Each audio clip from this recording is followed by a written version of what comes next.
your money on that one. But when you got some mean motor scooter that's 50 years old that can take one contract and have 100% return in 5 weeks, when the competition took over a year to get 100% in forex, and that's their track record, that's the one they tout. Shit don't add up, does it? When the whole broker statements are opened up, logged in, TD Ameritrade, boom, 100%. And I was teaching traders the very things on this bullet point list of things I have here. I have about a half page still, in case you're wondering. You need to refresh your drinks and such. The idea of all my students in my mentorship group, I have different user groups and such, and some of them were like, hey, can you show us with a live account, massive drawdown and come back? And can you show us, if you take losing trades in the beginning of the day, how you can fix it in the afternoon? And can you just show us how money management alone can fix poor trading? Because I believe that's the case. And I'm going to go so far as to say, as much respect as I have for Larry Williams, because he's really my first real mentor. There's a lot of shit about him on the internet. People still talk about him. People that talk about me still talk about Larry Williams in the same regard. And he got himself into some trouble. FBI picked him up, I think in Australia. They supposedly doing it for like tax evasion or whatever. I had that wrong or something like that. But and people questioned what he did in the Robbins Cup and whatever. Look, here's the bottom line. His account statements are online. You can Google them. You'll see every single one of them. Nobody has ever got close to his shit, ever, not one time. I'm getting ready to go into the end of this conversation already because I'm just chomping at the bit to do it. But when Larry Williams said that he's not a good trader, I believe that. When he won in 1987, what was his recipe for success? Holding to the close. So when he was right, if he was buying, he's buying, after the open is done its run lower, and then he's buying strength. That was his strategies. Okay, I didn't like doing it. I tried doing it. I lost my ass all the time doing it because I couldn't suffer through the retracements that always took place. He would have these extremely wide ass stops, and just that's YOLO.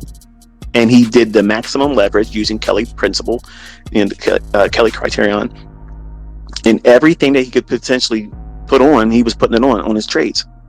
And the only saving grace was when he was right, buying early or selling early in the day and holding the S&P or the bond market for the whole daily range. Think about what you would have done if you would have done something like on a CPI day, or not necessarily what he would have done or what you would have done on yesterday's non-farm payroll, but imagine 60 handles. But we didn't have moves back then like that. That wasn't the flavor of the volatility then. We had very, very small volatility. And if we got like 5 handles, 8 handles a day, that was considered a respectable range of S&P movement. That's a stop loss. I mean, it's insane how much volatility is in the marketplace. You young guys, okay, when I say that, those that are like 30 years old and younger, or maybe even 35 and younger, you have no idea what it's like when we were coming up. Like me, and Larry Williams, he's been doing longer than me, 50 years plus, okay? So he admits from his own lips that he's not a good trader, but he's a good money manager. And that's how he won 1987 Robbins Cup. He pushed it, and he allowed the effects of money management to do its thing. So apart from the 6 or 7 things I taught individual students, and I told them they would see the results of it on specific days when I shared my statements, that's on my YouTube channel. Okay, everybody's saying, can you show us losing trades?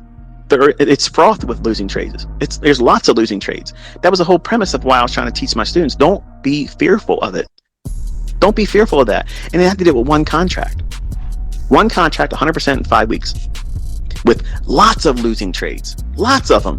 When I wasn't teaching specific lessons to students' requests with live account, because much like all of you out here in the public, they never saw me. No one's ever seen a live account by me. Ever. I've never made it public. Ever. I've never done that. Until this year, I shared something with you, and I teased and I baited a goofball down in Texas because I want him to look at that, and he made a big to-do about it. Oh, look at this position. Yeah, challenge that. Come into the Robbins Cup for real. Log into your account, prove that you got an email from Chelsea, almost a month ago that you really are registered. Sign in, show your account number. I will do the same thing. I'll match you on balance, and I will beat your fucking ass.